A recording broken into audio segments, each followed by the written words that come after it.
আমি আমার কথা আর বলো না। একদিন একটা জামা পরলে সেটা আবার পরের সপ্তাহে পরি, একদিনের বেশি পরি না।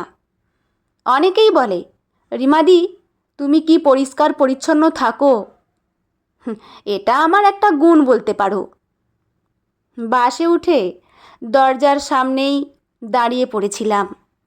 গন্তব্য মাত্র 5টা স্টপেজ পর, সুতরাং ভিড় ঠেলে ভেতরে ঢোকার কোনো মানেই নেই। কিন্তু বাসের ভিড়ের মধ্যেও ভেসে আসা এই কথাগুলো বড্ড টানছিল।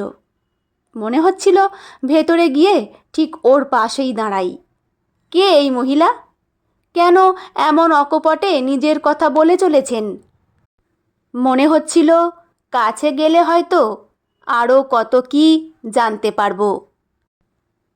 বাসটা জ্যামে দাঁড়িয়ে, এমন সময় ভেতর থেকে এক ভদ্রলোক গেটের কাছে এসে জিজ্ঞেস করলেন, নিজাম প্যালেস? আমি অপরাধীর মতো মাথা নাড়াতেই উনি বেশ বিরক্ত হয়েই বললেন, তাহলে ভেতরে ঢুকুন, দেখছেন এমন ভিড়, এরপর তো গায়ে একটু ছোঁয়া লাগলেই ফোসকা পড়বে। ইচ্ছে করছিল লোকটাকে অনেক কিছু বলি, কিন্তু উনি যে অজান্তেই আমার ইচ্ছেতেই আশকারা দিলেন। শুনলাম ততক্ষণে ভেতর থেকে ভদ্রমহিলা বলেই যাচ্ছেন, রান্না আমি নিজেই সব করি। রান্নার লোকের রান্না রুজবে নিলয়ের? ও তো আমার হাতের আলু সেদ্ধ মাখাও চেটেপুটে খায়। বলে, রিমা তোমার হাতে জাদু আছে। ওদিকে বুকাই, রাস্তার মোমো রোল সব এখন মাম্মামের রান্নাঘরে। রিমা বলেই হেসে ফেলল দাঁত বের করে। বুকাই নাম দিয়েছে গো। আমার খুব ইচ্ছে করছে গল্পটা যাকে করছে তার মুখটা দেখতে, তার জন্য ভেতরে ঢুকতেই হবে। বাসটা যেভাবে দাঁড়িয়ে দাঁড়িয়ে যাচ্ছে, আমার গন্তব্যে পৌঁছাতে মিনিট 15 তো লাগবেই। তাই ঠেলে ঢুকতে যাব। ভদ্রলোক দেখলাম বেশ খুশি। একেই তো ওনার বলা কথাগুলোর কোনো প্রতিবাদ করিনি, তারপর আবার ওনার কথার বাধ্য হয়ে ঢুকে যাচ্ছি। না, একে এভাবে ফেলে রেখে যাওয়া যাবে না।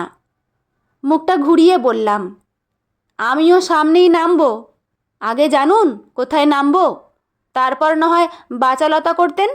ভদ্রলোক হেসে বললেন, আসলে না, ভিড়ে দাঁড়ালে আপনারই অসুবিধা হতো।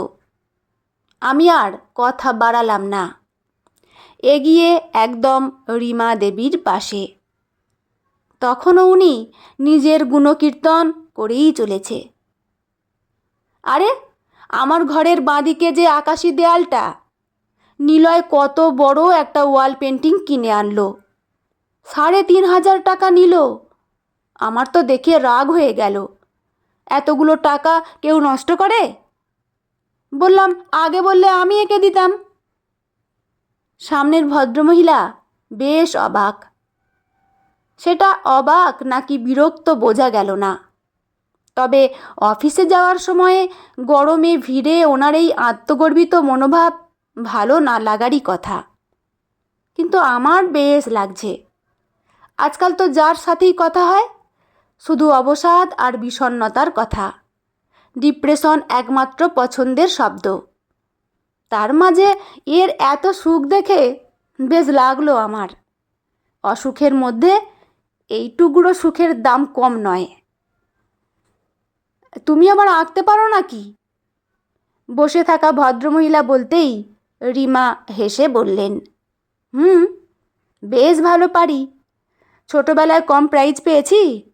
লোকে আমায় নৃত্যশিল্পী হিসেবে চিনলেও আঁকায় গানে সবেতেই দক্ষতা ছিল। তুমি তো অলরাউন্ডার গো, যাতেই হাত দাও তাতেই সোনা। ভদ্রমহিলার মুখে একটু তাচ্ছিল্যের হাসি দেখে বুঝলাম উনি ব্যঙ্গ করলেন। রিমা হেসে বলল, ধুর, তেমন কিছু না। আসলে ছোট থেকেই এই নাচ গান আঁকা খুব ভালোবাসতাম। পড়াশোনাটা করতাম, কিন্তু সেটা করতে হয় বলে, বা বলতে পারো বাবা মায়ের চাপে। এই যে নাচে এত ভালো ছিলাম, মা বাবাকে কোনোদিনও একটু প্রশংসা করতে শুনিনি, খালি লোকের ছেলে মেয়ে ভালো এই শুনেছি। শ্বশুর বাড়িতে যতই করি নাম নেই, মামা শ্বশুরের ছেলের বউ ভালো, মাসি শাশুড়ির ছেলের বউ ভালো।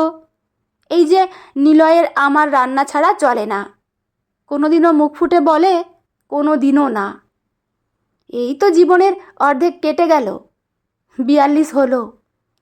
আগে কষ্ট পেতাম এটা ভেবে যে আমার কি কিছুই ভালো না, আমি নাকি জামা কাপড় কাচলে পরিষ্কার হয় না, মাছে আঁশ লেগে থাকে, ছেলেকে মানুষ করতে পারছি না, পারি না শুনে শুনে খুব কষ্ট হতো।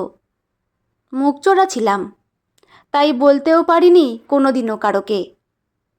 শুধু ছেলে বলে, মাম্মাম তুমি বেস্ট, ব্যাস ওটাই মহামন্ত্রের কাজ করলো।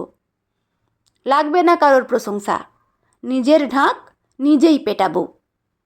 এটা আত্মঅহংকার নয়, বরং আত্মসুখ, আত্মসম্মান। সংসার ঘিরেই তো জীবন কেটে গেল, কেউ দাম দিল না। রিমা এক নাগাড়ে কথাগুলো বলে দীর্ঘশ্বাস ফেলল। দেখলাম বসে থাকা ভদ্রমহিলাও এবার একটু আনমনে হাসলেন। সেই হাসিতে আর তাচ্ছিল্য নেই, বরং যেন উপলব্ধি, আত্ম উপলব্ধি। কথাটা কিন্তু ঠিকই বলেছ, তিনি ধীরে বললেন। আমরা সারা জীবন অন্যের মুখে দুটো ভালো কথা শোনার অপেক্ষায় থাকি, অথচ নিজের ভালোটা নিজে স্বীকার করতেই লজ্জা পাই। রিমা মাথা নাড়ল। লজ্জা কেন হবে বলো? আমি যদি নিজের পরিশ্রম, নিজের গুণের দাম না দিই, অন্য কেউ দেবে কেন? নিজের ভুল যেমন স্বীকার করি, তেমন নিজের ভালো দিকগুলো মনে করিয়ে দিই নিজেকেই, তাতেই মনটা বেঁচে থাকে। এখন যেমন নিলয়ও মাঝে মাঝে বলে, রিমা মাংসটা তুমি দারুণ বানাও, বা ছেলের ভালো রেজাল্টের জন্য তোমার অনেক অবদান। আমি আসলে দেখিয়েছি আমার গুণগুলো, তাই এতদিনে দেখেছে। বাসটা তখন আবার ধীরে ধীরে এগোতে শুরু করেছে। জানলার বাইরে গরম রোদ, ধোঁয়া আর ব্যস্ত শহর, অথচ বাসের ভেতরে দাঁড়িয়ে আমার মনে হলো ভিতরে এসে লাভই হলো। জীবনের কিছু চরম সত্য উপলব্ধিগুলো শুনতে পারলাম। আজ রিমা যা বলল, অনেকের ঘরের কথা। পরের স্টপেজে রিমা নেমে গেল। নামার আগে হেসে বলল, আচ্ছা ভালো থেকো কিন্তু। আমি তাকিয়ে রইলাম।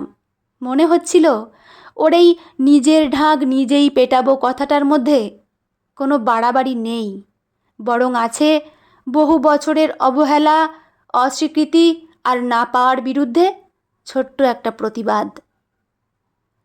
আমরা অন্যকে বাহবা দিতে যতটা কৃপণ, নিজেকে ভালোবাসতেও ততটাই সংকোচ বোধ করি। অথচ আত্মপ্রশংসা আর অহংকার এক জিনিস নয়। অহংকার অন্যকে ছোট করে, আর আত্মসম্মান নিজের ভেতরের ভাঙা মানুষটাকে একটু একটু করে জোড়া লাগায়। বাসটা আমার স্টপেজে এসে থামল। নেমে হাঁটতে হাঁটতে মনে হলো, আজ রিমা শুধু নিজের গল্পই বলেনি, অজান্তেই বলে গেল অসংখ্য নারীর না বলা গল্প, যারা সারা জীবন অন্যের স্বীকৃতির অপেক্ষায় থাকে, অথচ একদিন বুঝতে শেখে নিজের মূল্যটা আগে নিজেকেই দিতে হয়।